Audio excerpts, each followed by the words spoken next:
घने जंगल में एक चालाक और अवसरवादी सियार रहता था। उसी जंगल में एक शांत, सरल और समझदार ऊंट भी रहता था। समय के साथ दोनों के बीच गहरी मित्रता हो गई। वे हर रोज नदी के किनारे मिलते, घंटों बैठकर बातें करते और अपने जीवन के सुख दुख एक दूसरे से साझा करते। नदी के पास बहती ठंडी हवा और शांत वातावरण में उनका समय इतनी जल्दी बीत जाता कि उन्हें पता ही नहीं चलता था। हालांकि दोनों दोस्त थे, लेकिन उनके स्वभाव एक दूसरे से बिल्कुल अलग थे। सियार बेहद चतुर और स्वार्थी था, जबकि ऊंट सीधा साधा, भरोसा करने वाला और नेक दिल था। एक दिन सियार को एक कौवे से खबर मिली कि नदी के उस पार खेतों में लगे तरबूज पूरी तरह पक चुके हैं। यह सुनते ही उसके मन में लालच जाग उठा। मीठे और रसदार तरबूज की कल्पना मात्र से उसके मुंह में पानी भर आया। वह तुरंत तरबूज खाने की योजना बनाने लगा, लेकिन सामने एक बड़ी समस्या थी। नदी बहुत चौड़ी और गहरी थी और सियार को तैरना नहीं आता था। वह परेशान होकर सोचने लगा कि आखिर वह नदी पार कैसे करेगा। तरबूज खाने की इच्छा उसके मन से निकल ही नहीं रही थी। काफी देर सोचने के बाद अचानक उसे अपने मित्र ऊंट की याद आई। उसके मन में एक चालाक योजना आई और वह तुरंत ऊंट से मिलने निकल पड़ा। जब सियार ऊंट के पास पहुंचा तो ऊंट ने मुस्कुराकर उसका स्वागत किया। अरे मित्र सियार, स्वागत है। आज दोपहर में अचानक कैसे आ गए? हम तो शाम को मिलने वाले थे ना। मित्र, मैं तुम्हारे के लिए एक बहुत अच्छी खबर लेकर आया हूँ। नदी के उस पार खेतों में स्वादिष्ट और पूरी तरह पके हुए तरबूज लगे हैं। मित्र, मुझे पता है कि तुम्हें तरबूज कितने पसंद हैं। इतने मीठे और रसदार तरबूज खाकर तुम तो बहुत खुश हो जाओगे।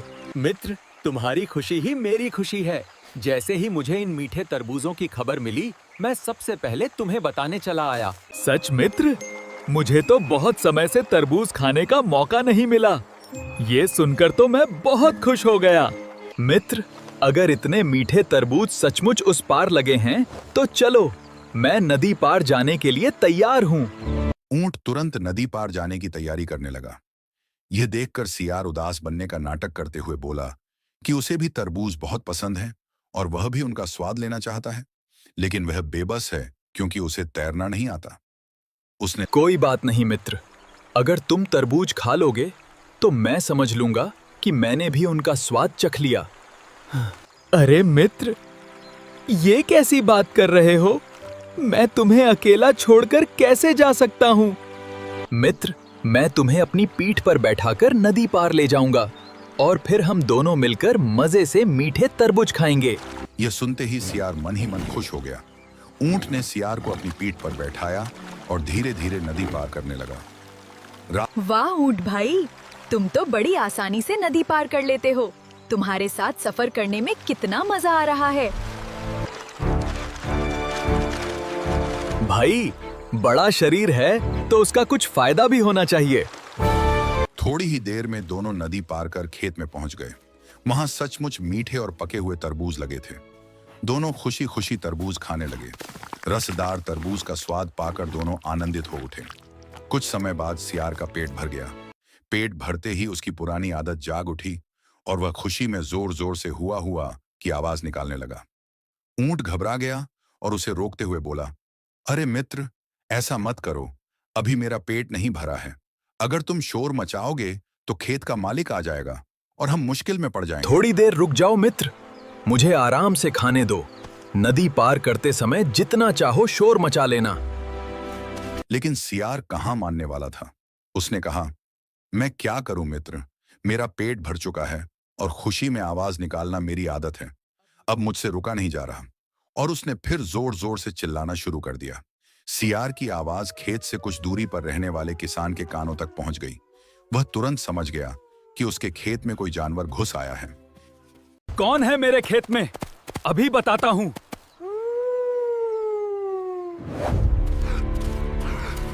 किसान को आते देखकर चालाक सियार तुरंत भागकर पास के एक पेड़ के पीछे छिप गया।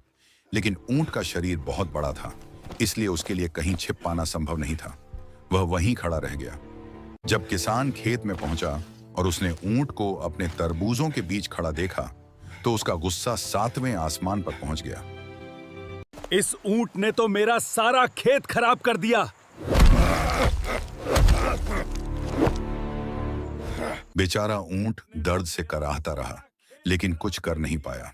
आखिरकार किसान ने उसे मारते मारते खेत से बाहर भगा दिया, जबकि चालाक सियार दूर खड़ा यह सब देखता रहा। किसान ने ऊंट को खेत से बाहर निकालते हुए गुस्से में चेतावनी दी, अब दोबारा मेरे खेत में आने की हिम्मत मत करना, शैतान। जोरदार मार खाने के बाद बेचारा ऊंट दर्द से कराहता हुआ खेत के बाहर खड़ा था। कुछ देर बाद जब सब शांत हो गया, तब पेड़ के पीछे छिपा सियार धीरे धीरे बाहर निकला और ऊंट के पास आ गया। अरे सियार, जब तुम्हारा पेट भर गया था तो इतना शोर मचाने की क्या जरूरत थी? तुम्हारी आवाज सुनकर ही किसान आया और उसने मेरी इतनी बुरी तरह पिटाई कर दी। ये सब तुम्हारी वजह से हुआ। सियार ने मासूम बनने की कोशिश करते हुए कहा, ऊंट भैया, मुझे माफ कर दो। सच कहूं तो मेरा पेट पहले ही भर गया था और मेरी आदत है कि जब तक मैं हुआ हुआ की आवाज न निकालूं, मेरा खाना हजम नहीं होता, इसलिए मैं खुद को रोक नहीं पाया। लेकिन मेरा पेट तो अभी भरा ही नहीं था। तुम्हें सिर्फ अपने खाने और अपनी आदत की चिंता थी। क्या तुम्हें हमारी दोस्ती का जरा भी ख्याल नहीं आया? ख्याल तो था, लेकिन मैं क्या कर सकता था?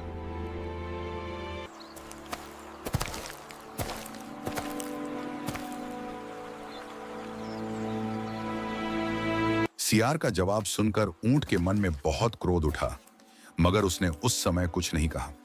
वह चुपचाप नदी की ओर चल पड़ा। पीछे पीछे सियार भी पहुंच गया और जैसे कुछ हुआ ही ना हो, आराम से ऊंट की पीठ पर बैठ गया। ऊंट ने मार खाने के बावजूद उसे अपनी पीठ पर बैठा लिया, लेकिन उसके दिल में दर्द और अपमान की आग जल रही थी। दूसरी ओर सियार मन ही मन खुश हो रहा था। वह सोच रहा था, अच्छा हुआ मैं बच गया। ऊंट को मार खाते देख मुझे बड़ी राहत मिली। दोनों नदी पार करने लगे। जब वे नदी के बीच मझधार में पहुंचे, तभी अचानक ऊंट ने पानी में जोर से डुबकी ली। सियार घबरा गया और चीखते हुए बोला, अरे अरे मित्र, ये क्या कर रहे हो? तुम जानते हो कि मुझे तैरना नहीं आता। अगर तुमने ऐसा किया तो मैं डूब जाऊंगा। ऊंट ने शांत लेकिन सख्त आवाज में कहा, अगर तुम डूब जाओगे तो मैं क्या करूं भाई? मुझे तो खाना खाने के बाद पानी में डुबकी लगाने की आदत है। बिना ऐसा किए मेरा भोजन भी हजम नहीं होता। ये सुनते ही सियार डर गया। उसने विनती करते हुए कहा, मित्र, ऐसा मत करो, पहले मुझे किनारे तक पहुंचा दो। दोस्ती में ऐसा नहीं करते। हमारी मित्रता का तो ख्याल करो। मेरी दोस्ती का ख्याल रखने की बात तुम कर रहे हो, लेकिन ये बात तुम्हें पहले सोचनी चाहिए थी। जब किसान मुझे मार रहा था, तब तुम्हें मेरी तकलीफ और हमारी मित्रता का जरा भी ध्यान नहीं आया। अब सियार को समझ आने लगा कि ऊंट उसके व्यवहार से कितना आहत हुआ है और शायद वही अनुभव उसे लौटाकर महसूस कराना चाहता है।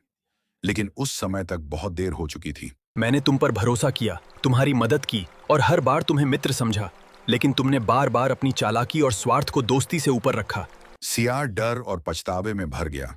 उसने ऊंट से विनती की कि वह उसे सुरक्षित किनारे तक पहुंचा दे, लेकिन ऊंट अब उसकी बातों से प्रभावित नहीं हुआ। कुछ ही क्षण बाद ऊंट नदी के बीच रुक गया और पानी में बैठने लगा। यह देखकर सियार घबरा उठा, क्योंकि उसे तैरना नहीं आता था। उसने घबराकर मदद की पुकार लगाई, लेकिन तेज बहाव और उसकी घबराहट ने स्थिति को और कठिन बना दिया। नदी की लहरें उसे अपने साथ बहाकर दूर ले गईं। दूसरी ओर ऊंट, जो पानी में सहज था, धीरे धीरे और सुरक्षित तरीके से नदी पार कर किनारे पहुंच गया।